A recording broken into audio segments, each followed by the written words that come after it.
السلام علیکم ناظرین، بسم اللہ الرحمن الرحیم۔ حضرت محمد مصطفیٰ صلی اللہ علیہ وسلم کی ہجرت مکہ سے مدینہ۔ اسماء رضی اللہ تعالیٰ عنہا کے ساتھ ابو جہل کی بدسلوکی۔ ہجرت کی رات جب حضرت صلی اللہ علیہ وسلم حضرت علی رضی اللہ تعالیٰ عنہ کو اپنے بستر پر سلا گئے۔ صبح ہوئی تو حضرت علی رضی اللہ تعالیٰ عنہ حسب معمول نیند سے بیدار ہوئے۔ قریش نے آ کر قریب جا کر انہیں پہچانا، پوچھا محمد صلی اللہ علیہ وسلم کہاں ہیں؟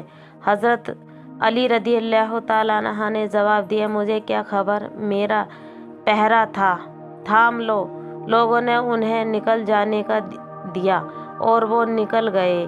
قریش غصے اور ندامت سے حضرت علی رضی اللہ تعالیٰ عنہ پر پل پڑے، ان کو مارا اور خانہ کعبہ تک پکڑ لے آئے اور تھوڑی دیر تک جلس بچھا میں رکھا، آخر چھوڑ دیا۔ اب وہ ابو بکر صدیق رضی اللہ تعالیٰ عنہ کے گھر آئے، دروازہ کھٹکھٹایا۔ اسماء رضی اللہ تعالیٰ عنہ بنت ابو بکر رضی اللہ تعالیٰ عنہ باہر نکلی۔ ابو جہل معین نے پوچھا، باڑے کی تیرا باپ کہاں ہے؟ وہ بولی، بات مجھے معلوم نہیں۔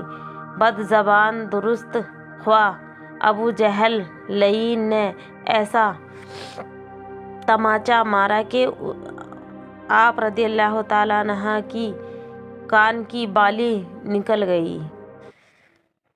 ایسی ہی مزید ویڈیو دیکھنے کے لیے ہمارے چینل کو سبسکرائب کریں۔ اوکے بائے، اللہ حافظ۔